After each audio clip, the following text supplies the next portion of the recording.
The Pacific Heights condo was a monument to silence. Perched high above San Francisco, its floor-to-ceiling windows framed a stunning, indifferent cityscape. But inside, the air was still and cold. Every surface was a shade of grey or sterile white. Every object placed with architectural precision, creating an atmosphere that felt less like a home and more like a high-end showroom where no one was allowed to live. The only deviation from this perfect order was a single door at the end of the hall, which remained perpetually closed. Behind it, a nursery, prepared years ago with hopeful hands, sat untouched, its tiny furniture and soft toys collecting a thin, uniform layer of dust under a protective sheet. It was a space of suspended grief, a physical manifestation of the hollow ache that permeated the impeccable, empty rooms of the life Claire had so carefully constructed. Claire stood by the window, her posture as rigid and elegant as the designer furniture surrounding her. At 34, she had achieved a level of professional success that was the envy of her peers. But a quiet exhaustion had settled deep behind her eyes, a melancholy that her perfectly tailored clothes couldn't conceal. Her husband, Mark, watched her from the kitchen island, his heart aching with a familiar sense of helplessness. He saw the brilliant, vibrant woman he had married receding, replaced by this fragile figure who used control and perfection as a shield against a private world of failure. He was her rock, her steady hand, but he felt as though he was slowly losing his grip, watching her drift further away into a sea of sorrow he couldn't navigate for her. The jarring ring of Mark's phone was an act of violence against the apartment's oppressive quiet. He answered, his voice a low murmur. But Claire's attention snapped towards him, every muscle in her body tensing. It was the adoption agency. She didn't need to hear his side of the conversation to understand. She saw it in the way his shoulders slumped, the way his kind, pragmatic face clouded over with a storm of conflict. The words she did catch were sterile, professional, and utterly devastating. They were calling about Lily, the little girl who had finally broken through her walls. And then came the phrase, delivered with practiced, regrettable sympathy from the caseworker on the other end, a suggestion that they could, of course, reconsider their options, that there was no shame in choosing to wait for a healthy child. The call ended, and the silence that rushed back in was heavier, more suffocating than before. The words, "a healthy child," hung in the air between them, an invisible poison that implied Lily was somehow defective, a damaged good they could simply return. It was an unintentional cruelty, a bureaucratic turn of phrase that felt like a judgment on their love and a dismissal of the little girl who had already become their daughter in their hearts. Claire finally turned from the window, her mask of composure shattered, revealing the raw, profound injustice of it all. It's a terrible thing to have your deepest hopes judged on a technicality, to have your love treated like a transaction.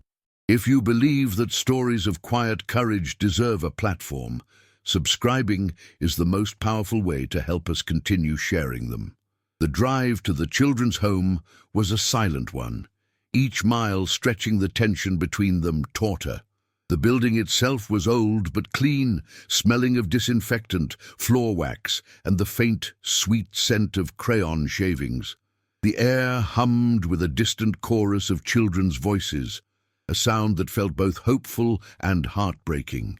Claire walked through the brightly painted hallways, with her posture ramrod straight, her hands clasped so tightly her knuckles were white. She felt like an intruder in this world of manufactured cheerfulness and real, palpable need. Every corner held a story of loss she was terrified to inherit. Yet a deeper, more primal part of her felt an undeniable pull, a yearning to step out of the sterile silence of her own life and into this chaotic, vibrant symphony of survival. They were led to a large playroom, where a handful of children were scattered about. And there, in a corner far from the others, was Lily. She was smaller than Claire had imagined, a tiny figure huddled over a picture book. Her dark, curly hair, a wild halo around her serious face. She wasn't playing or crying, she was simply observing, her immense brown eyes taking in the world with a quiet, cautious gravity that seemed too old for her small frame. In her lap, she clutched a stuffed rabbit, its fabric worn smooth with affection, one of its ears missing entirely. Claire's breath caught in her throat. She saw not a victim or a case file, but a little soul who had learned to make herself small, to expect nothing, to find comfort in the familiar feel of a tattered toy. The caseworker encouraged them to approach, but it was Lily who made the first move. After a few long moments of watching them, she slowly got to her feet. Her gaze fixed on Claire. She walked with a shy, hesitant gait, her precious rabbit held out in front of her like an offering. When she reached Claire, she didn't speak. She simply lifted the toy, her small hand trembling slightly, and placed it in Claire's open palm. The gesture was so simple, so profound, it shattered Claire's defenses completely. It was an act of pure, unconditional trust from a child who had every reason to trust no one. In that moment, the years of clinical procedures, of hollow hope and crushing disappointment melted away. Tears, hot and unfamiliar, streamed down Claire's face as she knelt, not seeing an orphan, but a child offering her entire world. The month that followed was a blur of visits and preparations, a gradual thawing of the ice that had encased their home and their hearts for so long. The protective sheet was ceremoniously removed from the nursery furniture, and the sterile white walls were painted a soft, sunny yellow. The silence of the condo was broken by the sound of Mark assembling a tiny bed, of Claire's quiet laughter as she sorted through colorful picture books and miniature clothes. The space, once a monument to their grief, was slowly being reclaimed by hope. It was no longer a room for a hypothetical baby, a symbol of what they lacked.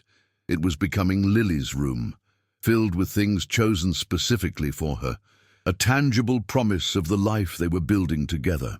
Claire found herself changing in ways she never expected.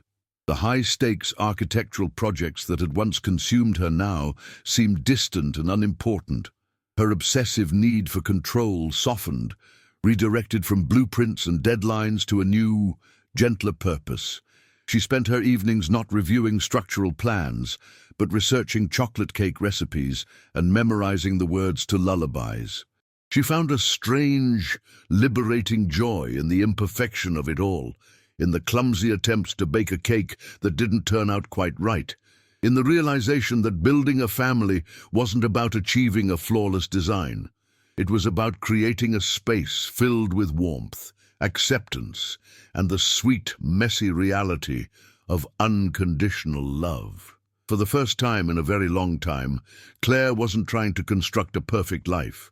She was simply learning how to live one. Mark watched the transformation with a sense of profound relief, his heart swelling with a love he thought had been lost to sorrow. He saw the vibrant, passionate woman he had married re-emerging from behind the fragile, guarded shield she had worn for years. He saw it in the way her eyes lit up when she spoke of Lily, in the genuine, unforced smile that now reached them with increasing frequency. Their shared purpose became a bridge across the chasm of grief that had separated them. They were a team again, not just navigating loss, but actively building a future.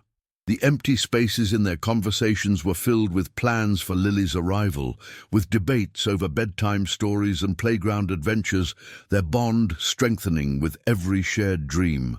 The call came on a Tuesday afternoon, a week before Lily was scheduled to move in permanently. It was from the agency, a follow-up on a routine medical exam. Claire held her breath as Mark listened, his face slowly draining of color. The words were clinical, detached, but their meaning was a brutal blow. Lily had a rare and severe congenital heart defect, a condition that had gone undetected, a hidden flaw in the perfect child they had found. The diagnosis was a string of unintelligible medical terms that all pointed to one terrifying reality. Their daughter was sick.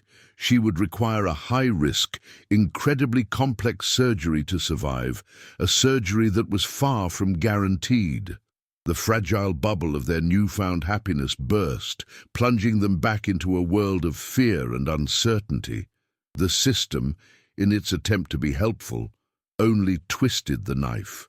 The caseworker called again, her voice thick with practiced sympathy, repeating the phrase that had haunted them before. She gently suggested that they could, of course, reconsider their options, that no one would blame them if they chose to wait for a healthy child.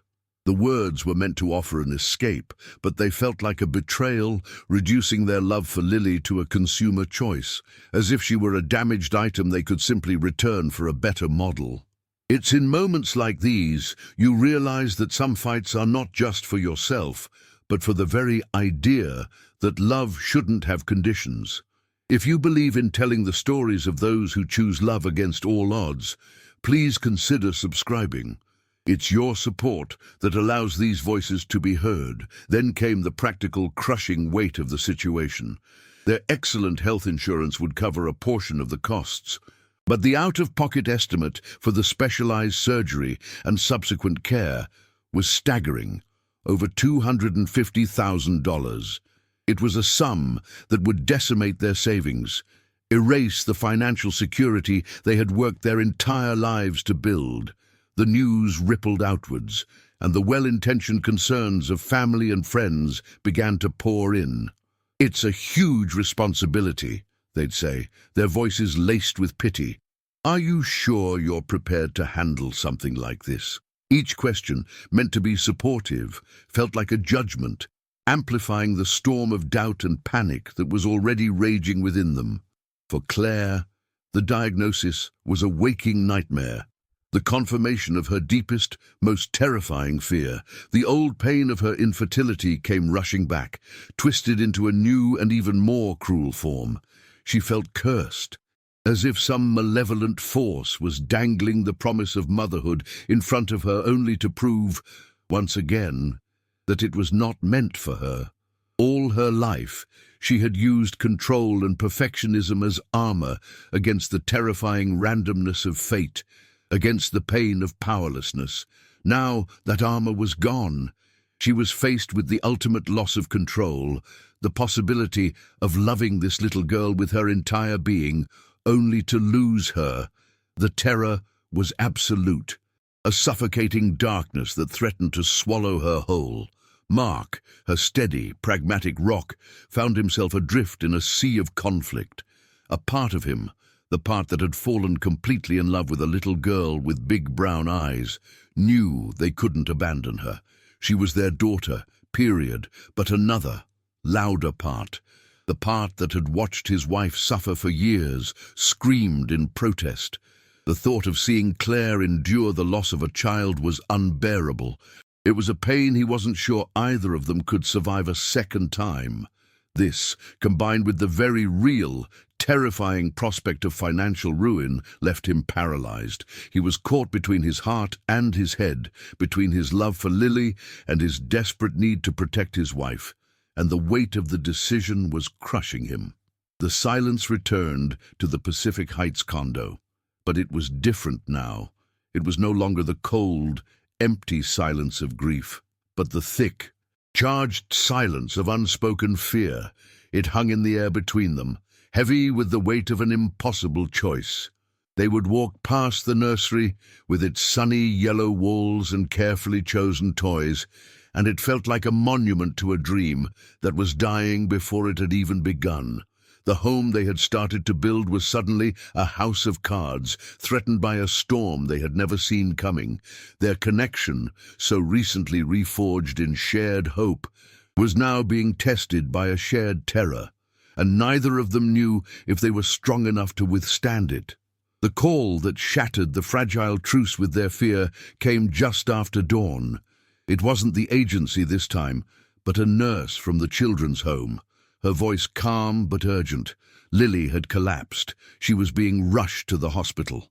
The drive across the city was a blur of red lights and the frantic, rhythmic thump of the windshield wipers against a sudden downpour. They found themselves in a waiting room that was the antithesis of their home. Fluorescent lights hummed with an aggressive buzz, the air smelled of bleach and anxiety, and the chairs were a hard, unforgiving plastic. Every muffled PA announcement, every squeak of a gurney's wheels in the hallway was a fresh assault on their nerves. They were suspended in a sterile, terrifying limbo, stripped of all control, waiting for a stranger to emerge from behind a set of swinging doors and deliver the verdict on their future. The hours crawled by, each minute a small eternity. Mark paced the worn linoleum floor, his pragmatic calm completely eroded, leaving behind a raw, desperate fear. He finally stopped in front of Claire, his hands clenched into fists at his sides, his face a mask of anguish. "I can't do this," he whispered, his voice cracking. "I can't watch you go through this. Claire, we'll lose everything. The money, the house, all of it. And if we lose her, I can't watch you break again. I won't survive it." His confession hung in the air, a raw admission of his deepest terror. It wasn't about the money, not really. It was about her. It was the desperate, protective instinct of a man who had watched the woman he loved suffer for years and was terrified of the final, killing blow. Claire rose from her chair and walked to him, her movements slow and deliberate. She reached up and placed her hands on his cheeks, forcing him to meet her gaze. Her eyes were clear, and for the first time in years they held no trace of fragility, only a profound, unshakable strength. "We already lost the chance to have a biological child," she said, her voice low but ringing with absolute certainty. "We are not going to lose the chance to be parents. She is our daughter, Mark, with or without this surgery, sick or healthy, for one more day or for the next 50 years. She is ours. We are not giving up on her." It's in these quiet declarations, made in sterile hospital corridors, that the true meaning of family is forged. If you believe these moments of unwavering love deserve to be seen, your subscription helps us bring them into the light. His desperate energy seemed to drain away, replaced by the quiet power of her resolve. He looked at her, truly looked at her, and saw not the woman he needed to protect, but the partner he needed to stand with. The argument was over. The decision was made. He leaned his forehead against hers, a silent surrender and a solemn vow all in one. They would drain their savings, sell whatever they needed to sell, and fight. They sat back down, side by side, their hands locked together, a silent, unified front against the terrifying uncertainty that lay behind the operating room doors. The world shrank to the space of those two plastic chairs, the rhythmic beeping of unseen machines, and the agonizingly slow tick of the clock on the wall, each second stretching into an unbearable lifetime of waiting. After what felt like an entire lifetime, the double doors at the end of the hall swung open. A surgeon in pale blue scrubs appeared, pulling a mask from their weary face. They walked towards them, their expression unreadable, their steps heavy with fatigue.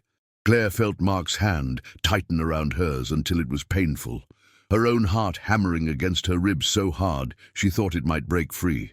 The surgeons stopped before them, their eyes moving from Claire's face to Mark's, holding their entire world in a silent, agonizing pause. Then the corner of their mouth twitched upwards into a slow, exhausted smile. They gave a single, definitive nod. The air rushed back into Claire's lungs in a sob of pure, unadulterated relief, a sound of a battle won and a family saved. The adoption was finalized not in a cold, impersonal courthouse, but right there in the pediatric recovery ward. A kind-faced judge, who had made a special trip, stood at the foot of Lily's bed, the legal documents resting on a rolling tray table next to a half-eaten cup of gelatin. Lily, small and pale but with her bright, curious eyes wide open, held her worn rabbit in one arm and Claire's hand in the other.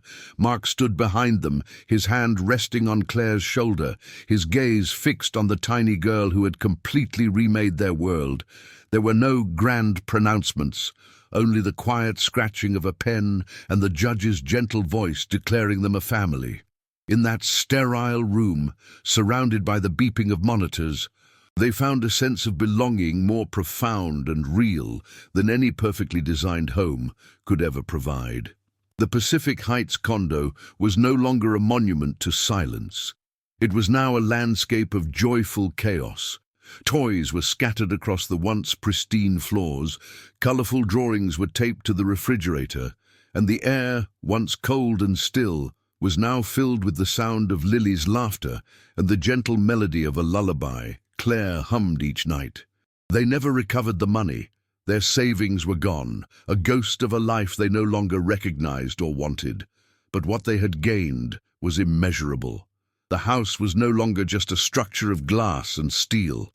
It was a home, warmed not by a thermostat, but by the messy, unpredictable, and breathtakingly beautiful reality of a love they had chosen to fight for.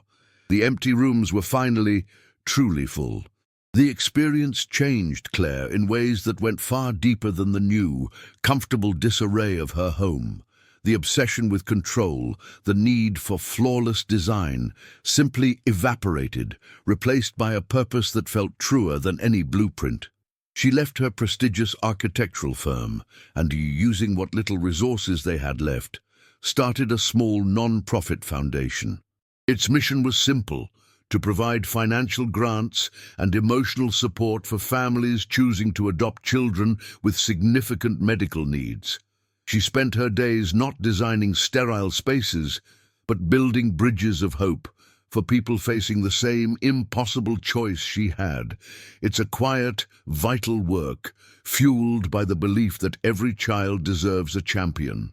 Sharing these stories is how we find them, and by subscribing, you become part of that mission, helping to ensure that love, in all its forms, always finds a way home. 5 years later, on a sun-drenched afternoon in Golden Gate Park, a little girl of 8, her dark curls bouncing, ran laughing towards a playground slide. The only hint of her past was a faint, silvery scar that peeked out from the collar of her t-shirt, a tiny map of a battle won long ago. Claire and Mark watched her from a nearby bench, their hands intertwined. Next to them, a 4-year-old boy with the same bright, curious eyes as his sister, meticulously lined up his toy cars on the bench between them. Lily called him her brother, a title he wore with immense pride. Their family hadn't just survived the storm, they had become the harbor, a testament to the simple, radical idea that a family isn't something you find, but something you build, one brave, unconditional choice at a time.